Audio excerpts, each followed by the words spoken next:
Bom, setembro já passou e nós já vamos iniciar hoje o mês de outubro. E aí com o mês de outubro vem Outubro Rosa, vem o Dia das Crianças, vem o Dia do Piauí e vem o seu dia, o dia de você se cuidar, que pra mim é todos os dias do ano, né? Mas como a gente sabe que esses meses eles são classificados muitas vezes com cores para incentivar ainda mais a população a entender e ter um pouco mais de consciência que deve ficar atento sobre os cuidados, o que a gente chama atenção hoje para você que está assistindo o programa é que no Outubro Rosa, pelo fato de ser um mês inteiro falando da saúde, principalmente mamografia, o cuidado que você tem que ter, evitar o câncer, principalmente o câncer de mama, aí a gente chama atenção que esse mês é justamente para que você não se cuide só naquele mês, mas porque além de você cuidar de você naquele mês que você está sendo avisado, que estão ali trazendo várias campanhas, esse é um alerta para você já colocar na sua mente que o ano inteiro você tem que se cuidar.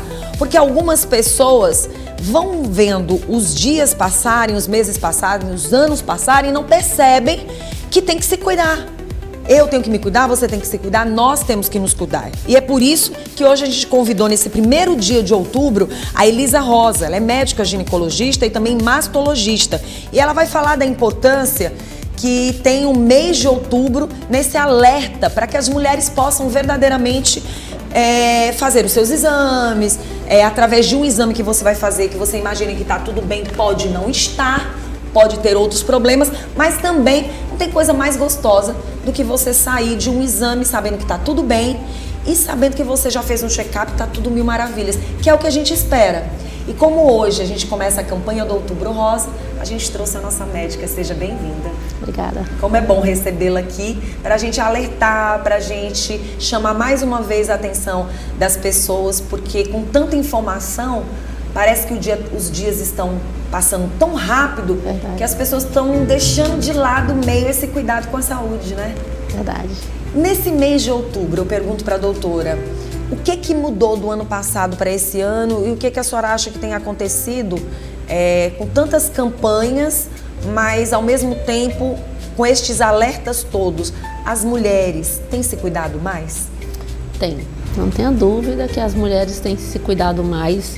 É uma questão realmente do esclarecimento da população. Elas têm buscado mais cuidado.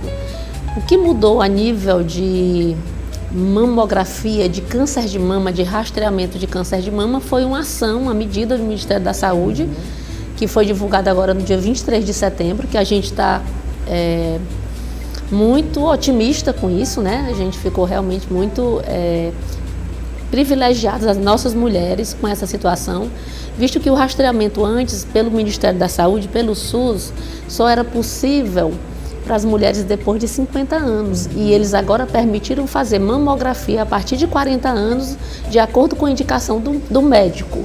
Então isso é um benefício muito grande, porque no nosso país nós temos dados robustos e em relação a isso a Sociedade Brasileira de Mastologia tem lutado por isso desde 2008, porque a incidência de câncer de mama nas mulheres menores do que 50 anos no Brasil, ela chega a 40%. Então muitas mulheres não tinham a oportunidade de ter o diagnóstico precoce do câncer de mama. Doutora, e quando a senhora fala assim, a gente chama atenção para as nossas jovens, né? Que eu acho que foi uma dessas providências que foram tomadas, foi justamente porque nunca se viu tantas jovens com câncer nos últimos tempos, câncer de mama, meninas ainda, né? Muitas jovens. E aí eu fico pensando, sabe, também nós somos de uma época que não se tem tanta gestações. Você tem um filho, no máximo 2 filhos. Isso também, de uma certa forma, a senhora acredita que influenciava do passado para o presente? Porque hoje a gente vê as mulheres tendo filhos mais tarde. Sim, sem dúvida. O câncer de mama, ele é multifatorial. E um dos fatores extremamente importantes são aqueles reprodutivos. Então, a mulher moderna, ela adia a gestação. Ela usa pílula por muitos anos. Ela ou não tem filhos, ou vai ter filhos depois de 30 anos, 35 anos, quando tem uma estabilidade econômica. É próprio da modernidade, né? Então, a mulher, quando adia a gestação, vai parir pouco, depois de 30 anos, ela aumenta, sim, é um dos fatores que aumenta a incidência de câncer de mama. E isso é um ponto também relevante para a gente orientar o autoexame da mama. A mulher jovem, com menos de 40 anos, ela não tem indicação de fazer mamografia, mas a nossa incidência nessa faixa etária também é importante no Brasil. Então é preciso que elas, a partir de 18 anos, se autoexamine, façam o autoexame da mama para o autoconhecimento do corpo, que ela vai identificar o que é a mama dela normal. Na medida que aparecer algo estranho, diferente, ela vai procurar um médico para poder avaliar aquela alteração que ela detectou no autoexame. Então isso é extremamente relevante, que a mulher jovem faça o autoexame, não só a jovem também, porque ela não tem exame de rastreamento. E mensalmente, na semana seguinte à menstruação, a busca de alguma anormalidade. Muito bom a gente falar sobre isso. Quando a gente fala de poucas gestações comparadas ao passado, eu digo ao passado não tão distante, né? A minha época, por exemplo, que a gente percebia que as mulheres tinham 2 filhos, 3 filhos. Eu sei que a época é totalmente diferente do passado também. Hoje em dia, existem várias outras dificuldades que muitas vezes faz com que essa mulher não possa ter seus filhos, trabalha fora, muitas vezes ela é sozinha, às vezes não tem um parceiro, né? Não está ali com um parceiro que verdadeiramente vai assumir as responsabilidades de uma família. Sabemos que a vida que nós estamos vivendo hoje, e a gente não pode ser enganado, é diferente do passado, as condições financeiras, pessoas para cuidar muitas vezes, para ajudar que aquela mulher volte ao seu trabalho e fique com o seu bebezinho. A gente sabe que são várias as situações adversas no mundo que muitas vezes faz com que essa mulher não tenha filhos. Mas é importante a gente falar porque a própria amamentação, ela também previne, né? E a gente percebe que a partir do momento que você não tem os seus filhos, ou mesmo que teve, a gente alerta as mulheres que logo que tem o bebê, muitas das vezes não querem amamentar seus filhos, né? Já partem logo para um leite que não é o leite materno. É outro alerta, né? Sem dúvida, isso é uma cascata. Sim. É a mulher que adia a primeira gestação, é a mulher que passa muito tempo sem gestar, é a mulher que não amamenta. A amamentação é um fator de proteção. Ela é bom para a saúde mamária da mulher e também é ótimo para a saúde do bebê. Então, a amamentação é extremamente positiva para a saúde da mulher e a gente incentiva que ela amamente os filhos. Pronto, a doutora falou no início de que o Ministério, né, da Saúde garante acesso à mamografia a partir dos 40 anos, não é isso? A partir de agora. Queria que a senhora explicasse como, na verdade, vai ficar. Como era 50 anos, mas agora como vai ficar. Só para entender o contexto, Sim. O rastreamento é um exame que é feito quando se não sente nada. Certo. É um exame de rotina, a gente deve fazer ele de forma organizada. O Brasil, até dia 23 de setembro, pelo SUS, eu estou falando de SUS. De SUS. Só autorizava mamografias para mulheres acima de 50 anos, aquelas mamografias de rastreamento, sem a paciente ter nada. Então, a partir de 23 de setembro, eles vão autorizar sob demanda, não será um rastreamento como acima de 50 anos, mas se a paciente tem acesso ao médico da família, ao mastologista, ao ginecologista, ela vai ter, se o médico achar conveniente, ela vai solicitar e vai propiciar esse benefício para o paciente. Então, isso é muito relevante, porque essas pacientes têm muito câncer. Para vocês terem ideia, na saúde suplementar, que é a paciente do plano de saúde, nós reduzimos demais a detecção da doença em fase avançada. E nós mudamos o contexto, nós diminuímos muito a mortalidade. Quando eu digo nós, os profissionais que tratam câncer de mama, né? Então, a redução da mortalidade ela é evidente, mas com relação aos pacientes do sistema SUS, nossa mortalidade não cai. Nós estamos com 20 anos com esse rastreamento e a mortalidade não cai. Então, nós precisávamos de algo nesse sentido. Bem como também a questão do tratamento, do acesso ao diagnóstico. Uma vez a mamografia, o exame detecta uma normalidade, que essa paciente tem um acesso rápido ao diagnóstico. Uma vez com o diagnóstico, que tem um acesso rápido ao tratamento. Tudo isso é muito atrasado. E a gente acaba detectando a doença no estadio avançado. Mais de 40% dos cânceres de mama na rede SUS, pelos dados do Ministério da Saúde, elas são em fase avançada, estadio 3 ou 4, e nós perdemos a chance de curar nossas pacientes. E outra coisa que também chama atenção é que de 40 para 50 anos são 10 anos. Nesses 10 anos que você acha que está tudo muito bem, pode ter um início lá nos 40 anos, né? Sem dúvida. O câncer de mama, a gente fala câncer de mama, mas ele é uma doença muito diferente. Não existe um câncer de mama, são vários subtipos. Então, alguns têm um comportamento muito agressivo, às vezes demora 5 anos para se manifestar, porque ele começa submilimétrico. Então aquilo lá é muito lento o crescimento, mas tem uns muito agressivos que crescem em menos de um ano.